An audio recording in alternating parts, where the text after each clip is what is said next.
I'm Steve Wilkerson, and I'm with David Royse, Executive Editor of the News Service of Florida.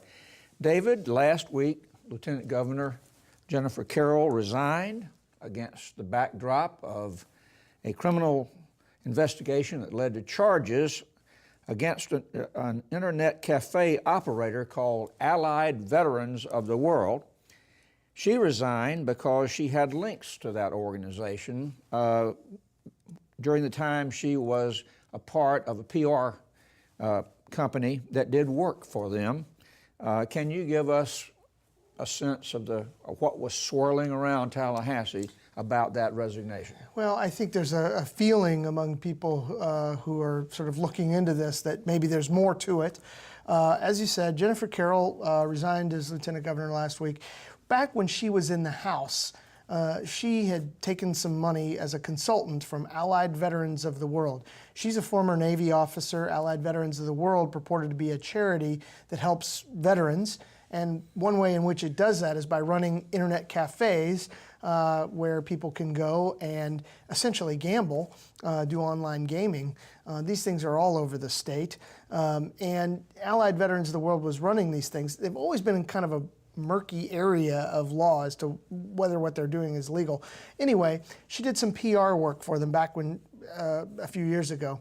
I think that because a lot of people basically knew that she had been involved with Allied Veterans of the World before. I think that just the fact that Allied Veterans of the World has now come under criminal investigation for running a gambling ring, I don't know that there's anything really tremendously new about her involvement with that organization if the reason she resigned is just that she was on the payroll several years ago as a consultant. So I think a lot of people think maybe there's more to come. Maybe she was doing other work for them, and maybe more recently. We don't know that. We don't know that for a fact. We don't really know what exactly her relationship with Allied Veterans of the World was. We just know that last week she offered her resignation to Governor Scott, and he accepted it. And as the attention now turns to internet cafes, Governor Rick Scott doesn't have a lieutenant governor. Well, let's talk about that for a minute. There's probably a lot of talk about who will be the next lieutenant governor candidate with Governor Scott and when it's going to be announced. Yeah, he has already said that he's not going to name a replacement until after the legislative session, which ends in early May. The Constitution does say that he shall appoint a lieutenant governor, but it doesn't say how long that office can be vacant. The lieutenant governor doesn't really have a real job. I mean, there are no duties prescribed no portfolio. That's right. There's nothing in the Constitution or in state law that says what the lieutenant governor does. They basically serve at the pleasure of the governor, and they can do whatever the governor wants them to do. Some of them have had very high-profile roles. Buddy McKay comes to mind. Toni Jennings, when she was Governor Jeb Bush's lieutenant governor, she was basically his lobbyist. Others, Jeff Kottkamp, who was the lieutenant governor of Charlie Crist, and Jennifer Carroll have had a little less high-profile roles. As to whether or not it's even important to have one, it's kind of up to the governor. I mean, they can do as much as the governor wants them to do or not. But it's a high-profile position, certainly during a campaign, the running mate. It's also seen as a stepping stone sometimes to something a little further up the chain. Who are the names? Yeah, well, he's looking at, I'm sure he's looking at Hispanics because Republicans know they need to do better among Hispanics as Governor Scott goes into his reelection campaign. Republicans did notoriously badly among Hispanics in the last elections. Obviously, he's losing a woman lieutenant governor, so having another woman would be a plus for him. Most people say that's the conventional wisdom. Doesn't mean he wouldn't appoint a man, but Ana Terry Flores, who is a member of the state Senate, is a Hispanic woman, young, telegenic, by all accounts very bright, hasn't messed up, hasn't done anything dumb during her time in the legislature. So I think a lot of people are talking about her. State Representative Dana Young, also a woman, a Republican from the Tampa area, her name comes up. But I think Flores, because she's Hispanic, I think a lot of people think she's a good bet for him to as a possible replacement. But we don't know yet, and we've got a couple months with no lieutenant governor. If something were to happen and Governor Scott were to be incapacitated during that time, Pam Bondi, who's the Attorney General, is would become the acting governor or the governor. She's next in line as the Attorney General. Okay, internet cafes. It's been all over the place in terms of legislation, whether to regulate them, provide a moratorium on them, but they've popped up. They're all over Florida. What's happened in the wake of all of this? This investigation was terrible for the internet cafes. There were plenty of calls to regulate them, as you say. There had been calls to outlaw them before. A lot of people had said, these things are basically storefront casinos. But there wasn't much momentum for doing a whole lot about them. They actually create a lot of jobs, thousands of jobs, because as you say, they're in every community. I mean, you drive down US 19 or 41, you see every town you go through, there's 2 or 3 of them.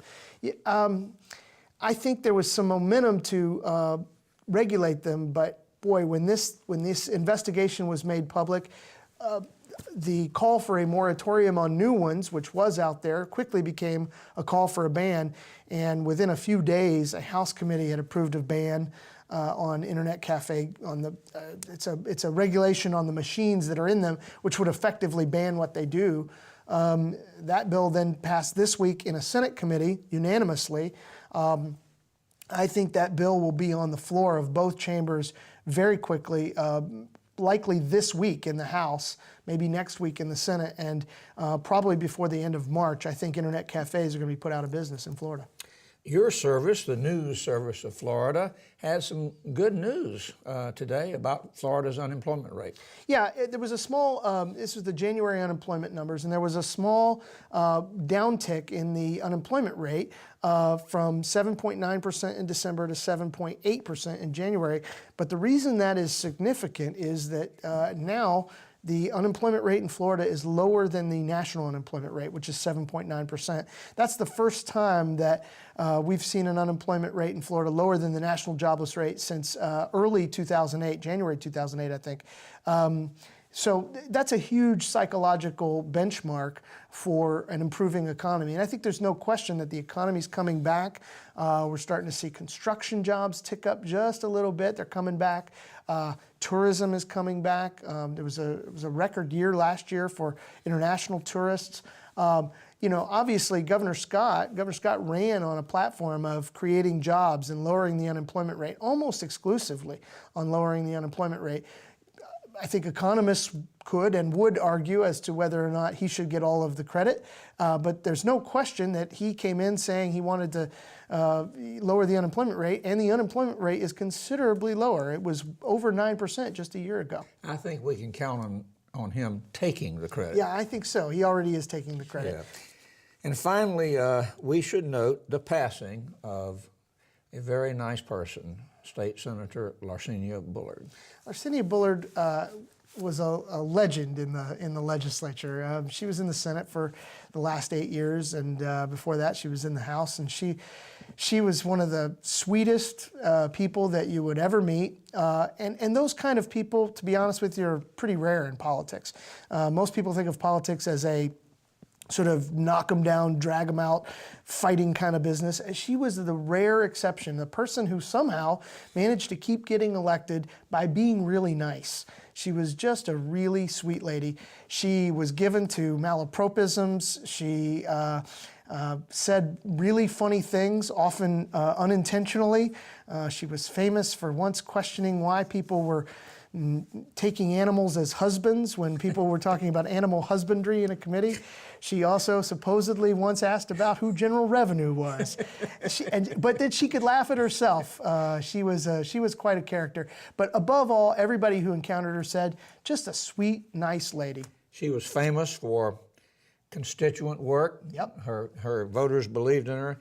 and she got a lot of things done Yeah. while she was here. Yeah, and you know, I think a lot of people underestimated her because she was, you know, she did say some silly things over the years. But again, I think everybody who encountered Larcinia Bullard thought she really was just a kind lady and certainly wasn't out to get anybody in the process. And you know, I mean, that's kind of rare these days. And she was 65 years old and died over the weekend in Miami. Thank you, David. For more about Florida government and politics, visit the Advances section of our website.